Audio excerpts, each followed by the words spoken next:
Morning all. Gave them treats this morning, so they'll behave during the video. We'll see. Fingers crossed, right? All right, so June 16th, 2021, Wednesday. Nice, beautiful day out today. It's supposed to be kind of perfect today here. About, I think, 23 degrees is what they're calling for. That's Celsius, not Fahrenheit. Which is, what, 75, 76 Fahrenheit? Somewhere around there. It's nice. It's warmer than that in Vegas. Been warmer than that in Tampa as well. And I have to say this too. I know that when there's problems with the ice conditions, people will assume it's the hot air from Vegas. That building's cold. It is a chilly building. When I've been in it, from my understanding, they continue to keep it nice and cool during the game as well, even at this point of the year. So here's to hoping for really good ice conditions in Vegas. And a really good game in Vegas. I'm really hoping that this series isn't just some one-sided slosh in favor of the Vegas Golden Knights. It's more enjoyable to watch a series that goes back and forth and has some real tension in it. So Montreal has a chance. And if they win tonight, that means they get a free trip to Las Vegas for Game 5. So, I mean, if you're Dominic Ducharme, you might be able to sell this to the guys like, hey, you guys want to go to Vegas? No, shut up. I know we're already in Vegas, but do you want to come back to Vegas? Okay, well, you can just stay here then. How does that sound? How does maybe we just won't play it? Are you gonna zip it? So yeah, there you go. The inside of the locker room. But yeah, so Vegas up 1-0. They're gonna be looking to make it 2. Vegas wants this to go as quickly as possible. Their first 2 rounds, 13 games deep. If they can get this series done quickly, I think they'd appreciate that. And of course, move on to the next round, where it's the Stanley Cup final. And there you go. But if Montreal's got any chance at all, they need to win this tonight. They're going to need to attack early. Remember what they did in the first 10 minutes of the last game, and avoid what they did in the other 50 minutes of that game. Just avoid it. So, yeah, we'll see how things go tonight. Let me know your pick for the winner in the comment section below. Pierre LeBrun is reporting that Jack Eichel talks are getting serious now. So teams might have just been calling, asking what's, is he available? What are you looking at? What's the ballpark? Are you willing to retain any salary? This kind of thing. Now there's some more substantial discussions where it might be more of a, okay, so if we take on this amount of salary and you guys take that, we'll give you this pick. And this kind of thing is now what's taking place, right? Which means odds are, since it's out there in the press, Eichel's going to know about it. The odds of him being Buffalo Sabre in October, I think, drop with each passing day. I still think Buffalo's crazy to consider trading him. He didn't have a fantastic year, dealing with injuries. His numbers weren't very good. But he can still be one of the 10 best centers in the NHL. He absolutely can be. And he is an absolute beast when he's healthy and he's dialed in. Whatever team's getting him, I think they're going to be pretty happy with what they get as long as he's healthy in the fall. And that is still a question mark with Jack Eichel, so how are they going to proceed? And maybe before making a trade, a team's medical staff would sit down with Jack Eichel and say, all right, so what do you want to do? And try to work something out. And if they can't, then we'll see what that does to any kind of a trade talk, right? But yeah, that's where we're at right now with the Sabres and with Eichel. Oskar Lindblom wins the Masterton Trophy. This was announced yesterday. These are always announced right before the games. And it's, I don't know, I'm okay with it. And yet, up here on Sportsnet, I don't know on the American side if they have like a big deal made of it or not. But it's just in the scrawl that I've seen on Sportsnet for these. So it's just sort of a, hey, by the way, Lindblom wins the Masterton. If I wasn't reading that scrawl, I wouldn't even know. So, yeah, he wins, and rightfully so. Showed his dedication to hockey this year, playing in a season where if he had said, you know what, I've come off cancer treatment, I'm going to hold off, I don't think anybody would have been mad at him about it. And yet, he played, and now he's a Masterton winner. So, kudos to him. Columbus, the reason I'm wearing this absolutely gorgeous Blue Jackets Cannon jersey, which is one of the best. And for people who don't think it's one of the best, I am really sorry that you don't understand how awesome the jersey is.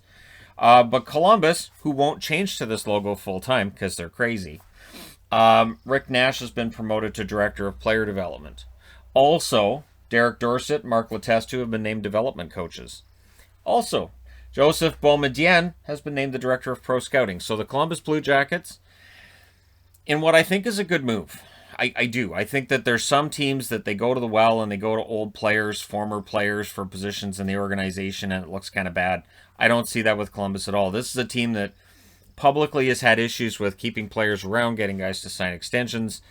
And so it's kind of nice to see former players in the organization in important, prominent roles. And I think that speaks to current players as well. So while we do hear about Seth Jones potentially being on his way out, and I've seen some of the trade proposals for Jones, and they're crazy. I've also seen fan bases saying, boy, I really hope this team can pick him up. And I'm thinking, that team doesn't have any cap space to pick up Jones and sign him to an extension, so that'd be a no. But yeah, we'll see what happens with him, with Columbus. But at the very least, off the ice, their personnel, a lot of them are former players. And I think that can be good. I think you have to have a mix. You know, you should have the right people in charge.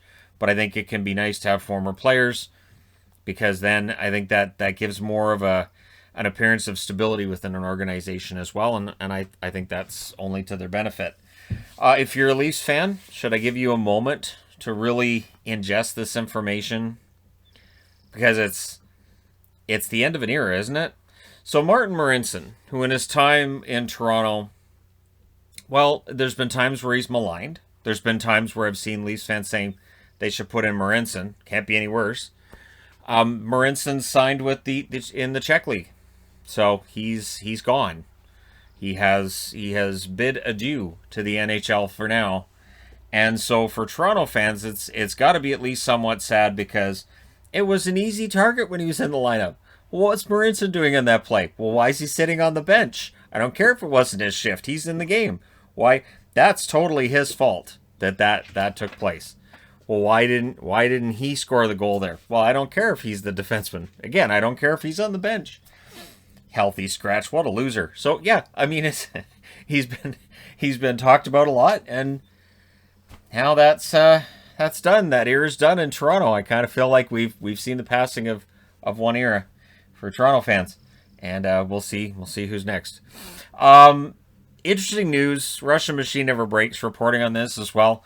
Dmitrij Jaskin signing apparently a 2-year deal with Arizona.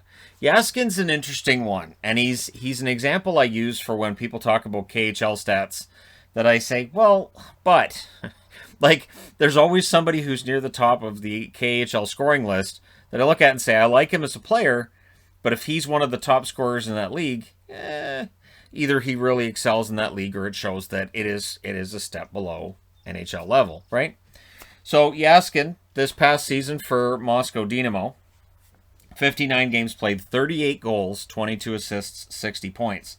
So to give an example of just how amazing those numbers are compared to his NHL numbers, in his NHL career, 303 games played between St. Louis and Washington, 27 goals, 42 assists, 69 points.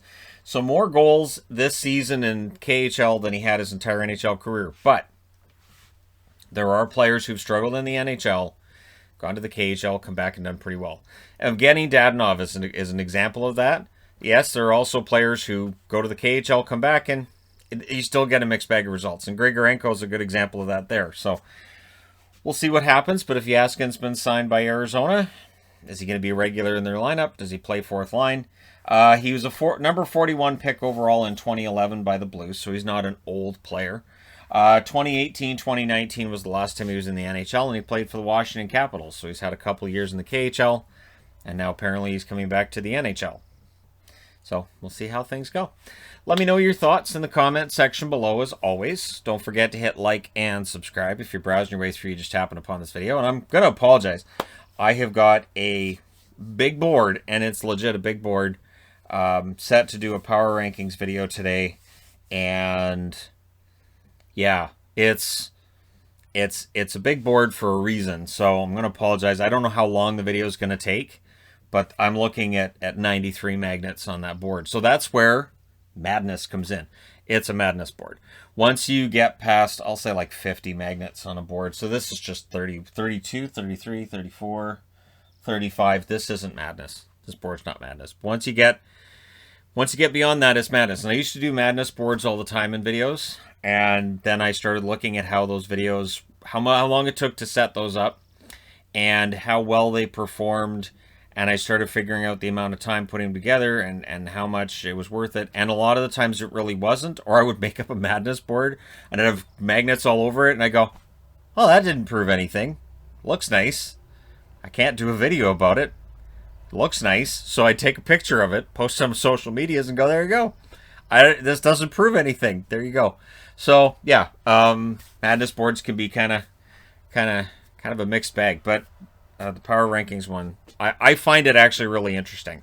I was really interested to see how the results turned out, and so hopefully you guys will watch that, check it out, and yeah, we can enjoy that together.